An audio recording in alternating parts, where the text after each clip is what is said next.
Okay, so this week has been pretty wild. Oh, yeah. Yeah, I think my cat's developing a taste for, like, gourmet coffee. Really? I caught him on the counter just sniffing my Ethiopian Yirgacheffe, like, right out of the French press. Only sniffing. Yeah. Mine would have taken a full-on sip, probably with some cat hair in it, for good measure. Oh, for sure. You know, speaking of interesting tastes, you wanted to look into emotions and this emotional mandala concept. Right. Gotta admit, I'm a little intrigued, but Yeah. I'm also pretty skeptical. Yeah. Is it really possible to just draw your way to, like, emotional zen or something? Well, that's the big question, right? You're interested in understanding your emotions better, maybe finding some cool ways to, like, work with them. Yeah. We've got research, we've got practical guides, we've got some surprisingly skeptical takes on this whole concept. Okay. It could be fun to unpack it all. All right, let's start with the basics. Okay. What exactly is an emotional mandala? It sounds like something you'd find at, like, a New Age bookstore.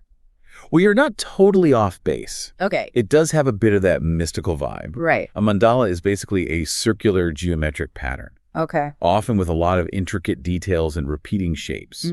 It's meant to symbolize wholeness and order, Okay. kind of like a visual representation of the universe. I can see that. Yeah. Sort of a cosmic blueprint. Right. But where do the emotions fit into all this? So the idea is that by creating a mandala, Okay. whether you're drawing it or coloring it, you're not just doodling, you're actually tapping into your emotions and expressing them Okay. through the colors and the shapes and the patterns that you choose. So it's like art therapy with a cosmic twist. Exactly. Right. But it's not just about expressing emotions. Okay. It's also about understanding them better, Right. processing them in a healthy way, Uh-huh. and maybe even finding some inner peace along the way. Okay, I'm willing to entertain the possibility here. But let's back up a sec. Okay. What are emotions, really? Right. We all experience them, but can we, like, define them? That's a great question. Yeah. Emotions are these super complex, often very intense responses to things that happen in our lives, whether it's a major life event or just something small that triggers us. So like that rush of excitement when your favorite team scores? Yes. Or that sinking feeling when you realize you left your phone at home? Totally. That's emotions in action. Absolutely. And they're not just mental experiences. Okay. They also involve physical changes like Okay. your heart racing or your palms sweating, Uh-huh. and even behavioral changes. Right. Like that urge to jump up and cheer, or like the impulse to hide under the covers. It's fascinating how these seemingly intangible things, Right. like feelings, can have such a powerful impact on, like, our bodies and actions. Totally. So are there, like, a set of basic emotions that, like, everybody experiences? So that's where it gets even more interesting. There's this idea that there are a handful of basic emotions. Mm-hmm. Think like joy, sadness, anger, fear, Right. that are pretty much universal across cultures. Okay. But then you have all these more complex emotions, like shame or guilt, that seem to be shaped by our upbringing and our social experiences. So it's almost like emotions are a spectrum. Yeah. From those primal gut level reactions Yeah. to these more nuanced, socially influenced feelings. Right. So how does the emotional mandala help us navigate this complex emotional landscape? Remember that whole idea of the mandala representing order and wholeness? Yeah. The theory is that by engaging in this creative process, you're actually bringing some of that order and balance to your inner world. I'm picturing it like this. Yeah. The mandala's circular shape that represents wholeness. And as you fill it with colors and patterns that reflect your emotions, Right. it's like you're organizing and bringing balance to your inner world. Exactly. It's like taking those swirling emotions and giving them a tangible form, a place to exist outside of your head. And by doing that, you can start to understand them better, Right. process them, Yeah. and maybe even find a sense of peace or resolution. Okay, I'm starting to see the appeal. Yeah. But let's talk about the science behind this. Okay. Is there any evidence to support the idea that creating mandalas can actually have an impact on our brains and emotions?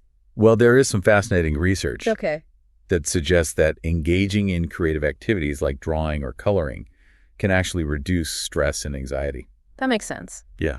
I always feel calmer after spending some time doodling. Right. But is there something specific about mandalas? Right. Or is it just the act of, like, creating art in general? That's where it gets tricky. Okay. There isn't a ton of research specifically on emotional mandalas yet, Okay. but Some studies have looked at the effects of mandala coloring on anxiety, and they found some promising results. Like what? For example, a study in 2018 showed that adults who colored mandalas reported feeling less anxious afterward. So it's not just a placebo effect. Right. There's actual evidence that these pretty patterns can calm our nerves. It seems like there is. And remember Carl Jung, the famous psychologist? Yeah, vaguely. He was fascinated by mandalas. Okay. And he believed that they could help people tap into their unconscious and restore a sense of balance. Carl Jung. I know, right? That's a pretty big name to drop in support of coloring books. I know. But he wasn't just talking about coloring books. Right. He saw mandalas as these powerful symbols of the self. Okay. And he believed that creating them could be a deeply therapeutic process. Okay. I'm willing to keep an open mind. Good. But I'm still curious about like the nitty-gritty of how this works on a brain level. Okay. What's going on in our heads when we're creating these mandalas? Well, think about the process. Yeah. You're focusing your attention, making choices about colors and patterns. Okay. And engaging in these repetitive motions. All of these things can have an impact on the brain. So break it down for me. Yep. What specific brain benefits are we talking about here? For starters, focusing on the mandala can help lower stress and anxiety. Okay. Studies show that activities like this can actually reduce levels of cortisol, the stress hormone, and it can increase activity in the prefrontal cortex, which is the part of the brain that's responsible for emotional regulation. So it's like giving your brain's emotional control center a workout, helping it become more effective at managing stress and anxiety. Exactly. Interesting. What else? Creating a mandala can also promote a state of flow, where you get so absorbed in the activity that you lose track of time. This happens because the dorsal anterior cingulate cortex, which helps us focus, and the frontoparietal network, which is involved in attention and planning, those get activated. Hold on. Yeah. Wouldn't focusing on anything like reading a good book also activate those brain regions? Yeah. Yeah.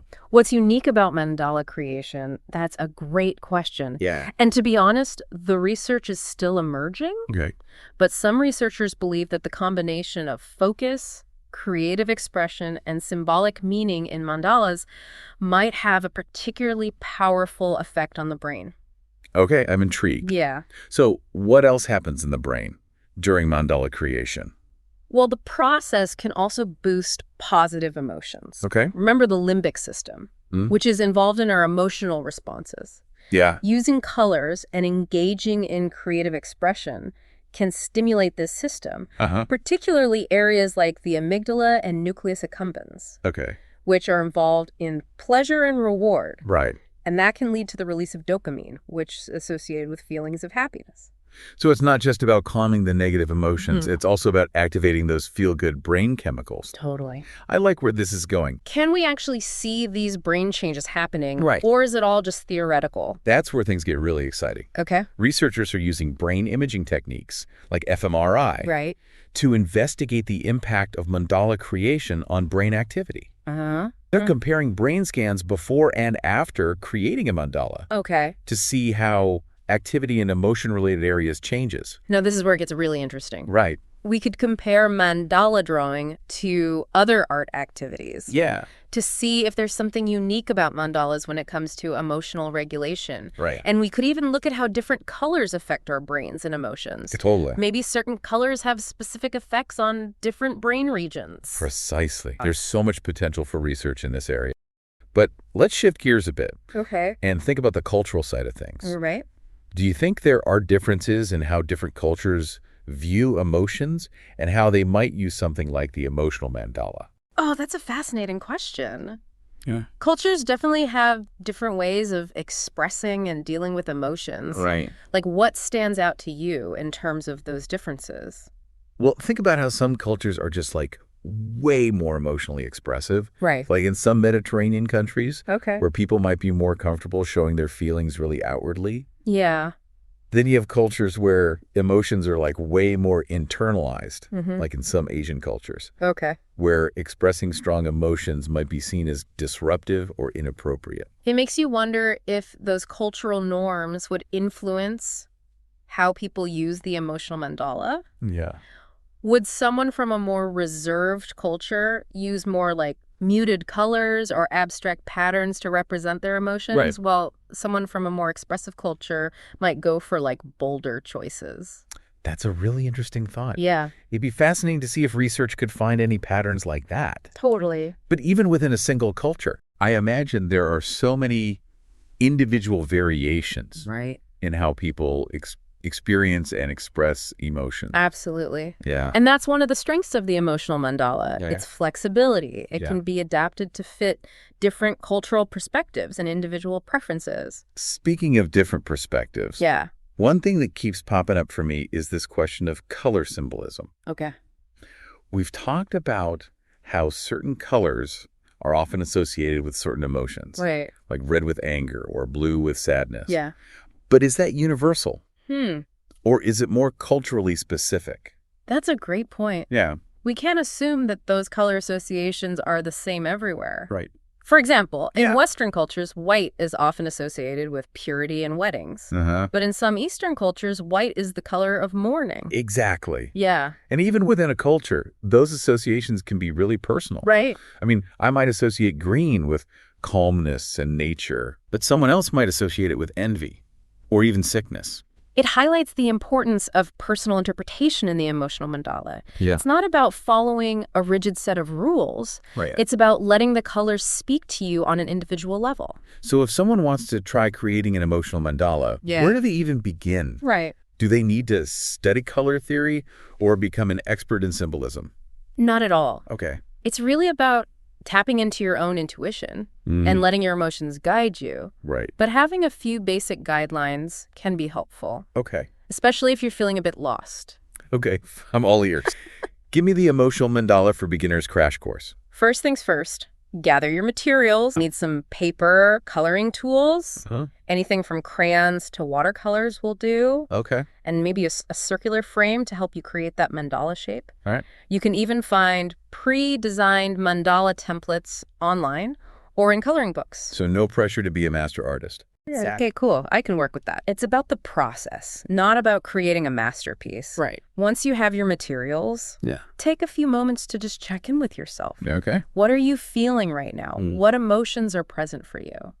So it's like a mini meditation. Yeah. Tuning into your inner emotional landscape. Precisely. Okay. Then think about how you might want to represent those emotions on the mandala. Okay. You can divide the circle into sections, with each section representing a different emotion. Or you can just let your intuition guide you and see what emerges organically. So there's no right or wrong way to do it. Exactly. I like that freedom. The key is to choose colors and patterns that resonate with you and reflect the intensity of the emotions that you're experiencing. If you're feeling a lot of anger, you might go for bold, fiery colors and sharp, angular patterns. Right. If you're feeling calm and peaceful, you might choose softer, more flowing lines. Okay. And soothing colors. I'm starting to get a sense of how this works. Yeah. It's almost like you're translating your inner world into this visual language of colors and shapes. That's a beautiful way to put it. Thanks. And as you create the mandala, pay attention to any symbols or images that come to mind. Okay. You might find yourself drawing things like flowers or stars or even abstract shapes that seem to represent your feelings in some way. So it's a blend of conscious choices and unconscious expression. Exactly. I can see how that could be really insightful. And once you've completed your mandala, don't just put it away. Okay. Take some time to reflect on it. Right. Notice any patterns or color choices that stand out to you.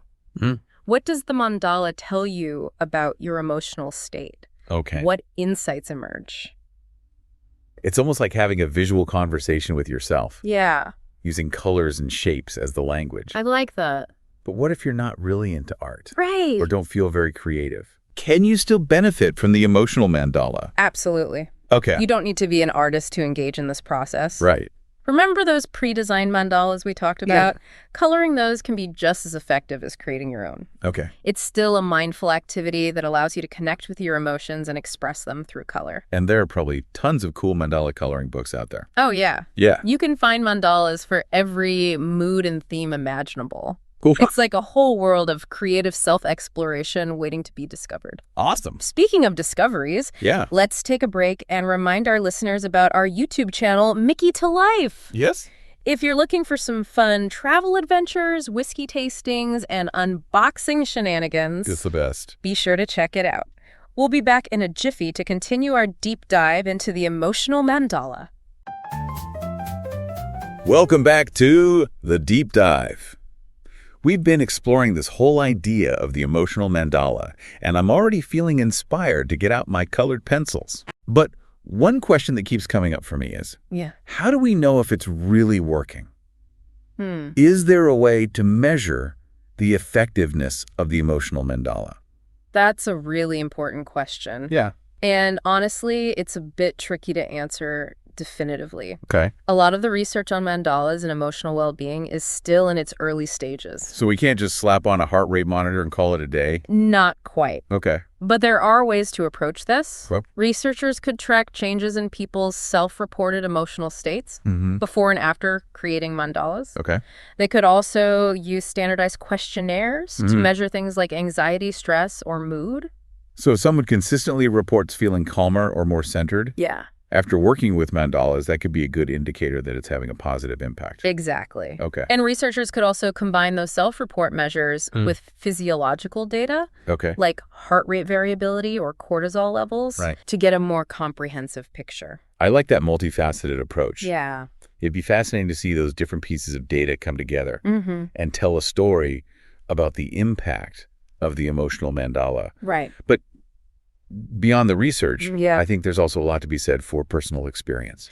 Absolutely. Yeah. If using the emotional mandala helps you feel more grounded, more self-aware, or more in tune with your emotions, that's valuable in its own right. It's almost like a personal experiment. Yeah. You try it out, see how it feels. Right. And adjust your approach based on what you discover about yourself. Exactly. Yeah. And one thing I'm really curious about is the potential for the emotional mandala to be used in a more social or interactive way. Okay. We talked about students sharing their creations in classrooms. Right. But I think there's even more to explore there. You're thinking about using the emotional mandala as a tool for communication and connection. Precisely. Oh. Imagine creating mandalas with a partner. Friend or family member. Yeah. And then discussing them. Right. It could be a way to open up conversations about emotions that might be difficult to talk about directly. I love that idea. Yeah. It's like using the mandalas as a bridge between people. A way to share your inner world without feeling vulnerable or exposed. And it could be a powerful tool for building empathy and understanding. Right. By seeing someone else's emotional expression through their mandala, you might gain a deeper appreciation for their perspective and experiences. It's almost like learning a new language. Yeah. The language of colors and shapes to communicate on a heart-to-heart level. You know, as we wrap up this deep dive into the emotional mandala, I'm struck by how much potential this simple tool holds. Me too. It can be a way to explore your own emotion, connect with others, and maybe even find a sense of peace and wholeness. It's a reminder that sometimes the most powerful tools for self-discovery and growth are right in front of us. Wow. Just waiting to be explored. Absolutely. And on that note, I want to leave our listeners with a little invitation. Okay. If you're feeling intrigued by the emotional mandala, I encourage you to give it a try. I agree. Grab some paper, some colored pencils, and just see what emerges. You might be surprised by what you discover about yourself and your inner world. Yeah. And who knows, you might even find yourself feeling a little bit more balanced, Right. a little bit more centered, Totally. and a little bit more in tune with the beautiful complexity of your emotions. Until next time, happy creating.